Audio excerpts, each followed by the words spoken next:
Welcome to Frances Reads the Bible. Today I'm moving on to Genesis chapter 34. Genesis chapter 34 is about the rape of Dinah.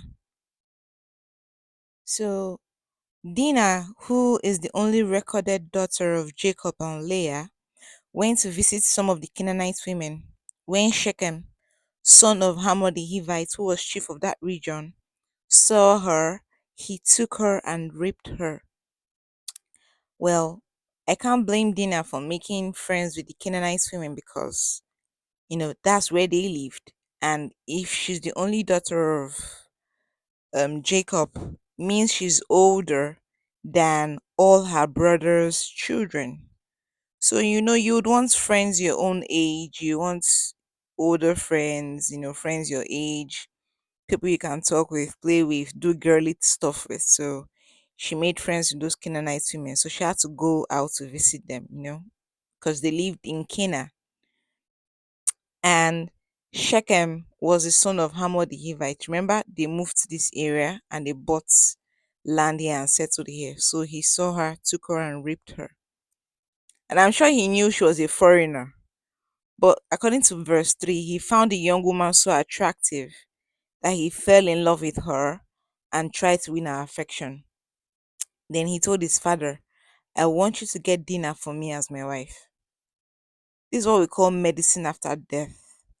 This is how, you know, I think many of us today, instead of getting married first and having sex, many engage in sexual immorality like fornication and whatnot, and then get married. That's putting the cart before the horse. If the cart is in front, how does the horse move the cart? So now you've raped her. Now you now want to marry her. Why didn't you just marry her first since she was so beautiful and attractive and then sleep with her, which is the right and proper thing to have done, you know? And then, according to verse 5, Jacob learned that his daughter had been disgraced. Let me skip back to this verse 3 and 4.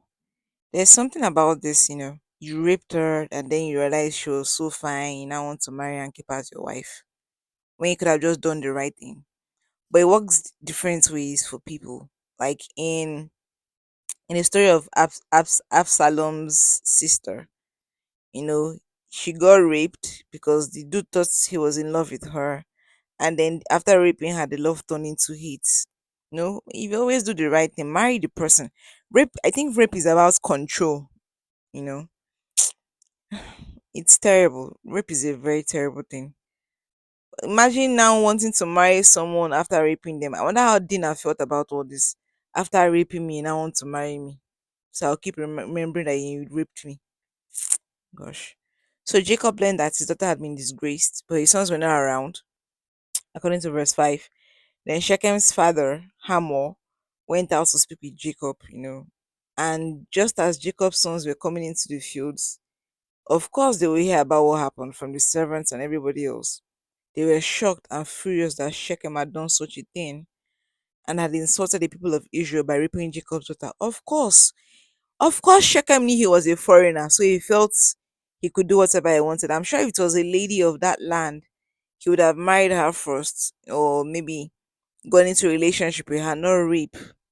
But maybe because he felt, oh, this is a foreigner, he could do what I don't blame the guys for being so angry, you know, about their sister being raped. That was a very huge insult. He could have just married her initially, like I said.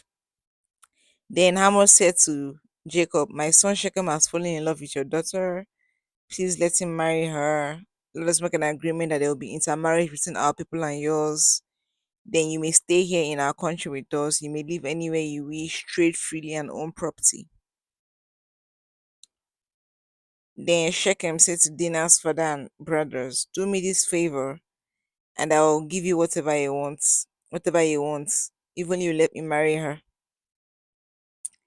This begging you are doing of what you should have done initially. You know, it's terrible. Anyways, I don't blame Jacob for waiting for his sons to come back. He was an old man, and you have 11 sons. 11. I always for them to come back and handle it. So now, this guy is begging to marry Dina. and now there's going to be an agreement that they can marry each other. So many people have been eyeing the daughters of Israel, Jacob, but as in his daughter and granddaughters, but they can't intermarry. So now there's an agreement in place. Do this and please, yeah, let us marry her. Then there will be an agreement that will marry each other's people. So because Shechem had disgraced their sister Dinah, Jacob's sons answered Shechem and his father Hamor. I'm sure the people that did this was Reuben, Simeon, Judah. Those three, those first three, very hot-headed bunch. I'm so sure it was those first three that said to the other brothers, let's do this. We cannot marry. In 14, they said he told them, or rather, they told Shechem and his father in 15 that the only condition of marriage they had to circumcise all their males. Then they will agree to intermarriage, which was what they said in 16. But if you not accept our terms and be circumcised, we will take her and leave. Man, Shechem must have really loved this girl, which is why he should have just done the right thing. So the terms seemed fair to Hamor and his son Shechem, and the young man lost no time in doing what was suggested because he was in love with Jacob's daughter. That's the thing about love. You don't rape someone you love when you don't even understand what love is. You do the wrong thing. You don't hurt someone you love. So then how will he feel now? Okay, now he loves her, but you raped her. How do you get married to her? That means you have to spend the rest of your life making it up to her. Mm. So Hamor and his son Shechem went to the meeting place at the city gates, spoke to the people of the town. These men are friendly. Let them live in the land with us and travel freely. Let us marry. The land is large enough for them also. Let us marry their daughters and give them ours in marriage. And they told them the conditions and everything. In 23, they say, want all their livestock and everything else they own be ours. So let us agree. I was pointing out the benefit of the agreement and intermarriage, trying to convince them to carry on with the circumcision. So in 24, all the citizens of the city agreed with what Hamor and Shechem proposed, and all the males were circumcised. They saw the relationship with Israel, who was formerly known as Jacob, and his family as being beneficial, as it was going to benefit everybody. Remember, Jacob or Israel was extremely wealthy. He had lots of livestock, lots of servants, plenty children, grandchildren. So it was going to be very beneficial. And I'm sure, remember, Sarah was so beautiful. Even Rebecca was so beautiful. So now imagine how his daughter, Dinah, and his granddaughters look like. Very gorgeous women. So in 25, 3 days later, when the men were still sore from their circumcision, two of Jacob's sons, Simon and Levi, I should have mentioned Levi, yes. I forgot about him. He was just at the cusp of my lips, my tongue. The brothers of Dinah. Remember, Simon and Levi were this lady's children. They were Leah's sons, so they were exact, as in brothers of Dinah. They were not half siblings, they were full siblings. So they took their swords, went into the city without arousing suspicion, and killed all the men, including Hamor and his son Shechem. Then they took Dinah from Shechem's house, meaning she actually married the guy, you know. Then after the slaughter, Jacob's other sons now looted the town to take revenge for their sister's disgrace. They took the flocks, the cattle, donkeys, and everything else in the city. And in the fields, they took everything of value, captured all the women and children, and carried off everything in their houses. So, yeah, I think they went overboard. Two wrongs don't make it right, yeah. But what about the innocent people that got entangled in this fiasco? See the men of the city, then the children, the women. It was just Shechem that committed this act.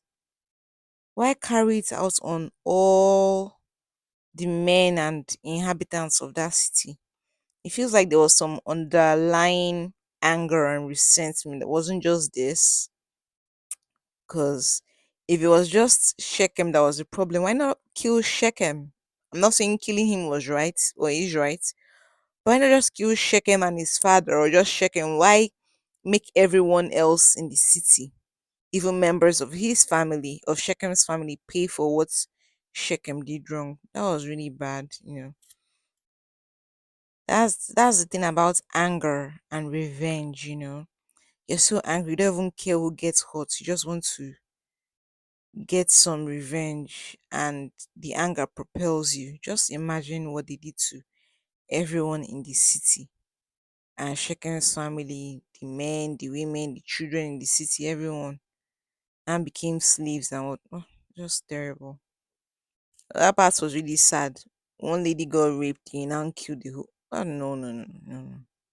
I'm not saying rape is right, don't get me wrong, but I'm just saying, why not deal with the rapists and not everyone else? Yet, that's what I'm trying to say. So Jacob now said to Simeon and Levi, "You have gotten me into trouble. Now the Canaanites, the Perizzites, and everyone else in the land will hate me. I do not have many men. If they all band together against me and attack me, our whole family will be destroyed." But they answered, "We cannot let our sister be treated like a common whore." Yeah, your sister. What about other people's sisters in the city that you took as slaves? That's the thing. It's just sad. Everybody just thinks about themselves. What about the other women in the city that are now slaves? Even Dina's friends are now slaves that she went to visit when this guy accosted her and took her away. They're now slaves as well. It's sad. Really sad. And that's one thing about um I think that's why Jacob, when he made up with his brother Esau, and Esau told him he'd forgiven him and invited him to Edom. Jacob never went, from what we've seen in the Bible. So Shechem and his father, Shechem raped this lady, and then they tell you circumcise everybody in the whole, all the men in the city. They just happily went ahead. They didn't even think, oh, these people should be angry about what we did to their sister, or what if, because they attacked the men of the city, because circumcision is really painful. They remove the foreskin on in the penile area, and that's pain. How do you walk? How do you even? So yeah, the men were not capable of defending themselves at that time, and Jacob's sons knew this, which was why gave that suggestion of, this is what we want you to do. And then they now attacked those men and killed every man in the city, all the men in the city, and took away the children and wives, the women as slaves. It's really sad. It's bad. So sometimes, I guess what I'm trying to say is, anger is bad, so is revenge. And then we also need to be careful when people tell us, um, when we hurt people and they say, oh, it's fine, see what you need to do as restitution. Not everyone forgives easily, no matter how little you think the offense is. And then also, something else that is speaking out to me is that discernment is very important. If Shechem and his father had discerned, what was about to happen, they wouldn't have gone on with this circumcision. And then it's always, fornication is bad, so is rape. Rape is terrible. Do not go about raping people. No, that's what this chapter has taught me. So stay blessed and see you tomorrow. Bye.